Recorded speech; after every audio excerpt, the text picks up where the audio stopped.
खानदानों वाले अल्फाज की सीन और शीन। अब देखिए सबसे पहले बेड़ा गर्क क्या किया जाता है सीन और शीन के साथ। सर ये करते हैं कि सर ये सीन व सो जब बनाना है तो सर ये सीन और ये वाओ। अब अगर हम इस चीज़ को चेंज करें, सबसे पहले सर ये जो सारे शोशे बने पड़े हैं हमने इनके शोशे नहीं बनाने बल्कि क्या बनाने हैं, दंदाने बनाने हैं। सर कैसे बनेगा, देखिए ये एक ऊपर एक नीचे। आप सिंपल देखें ना, ये एक हुक ये दूसरी हुक ये सीन है। बजाय आप इसको सीन को यूं बनाने के आप क्या करें सर, ये एक ऊपर ये एक नीचे ये सीन है। अब जरा देखें तो सीन का जोड़ वाव के साथ कैसे होगा सर, देखिए सीन के 3 दंदाने पूरे बनेंगे और यहीं से इसके साथ क्या लग जाएगा, वाव लग जाएगा। और मैं बार बार कह रहा हूँ इस चीज़ को आप नोट करें।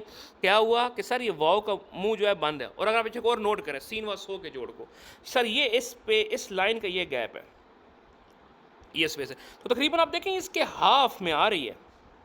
तो इतना बड़ा करके नहीं बनाना, इसका साइज इतना ही होना है। सीन व सो भी ऐसे है, ये शीन व शो इसे शोर करना,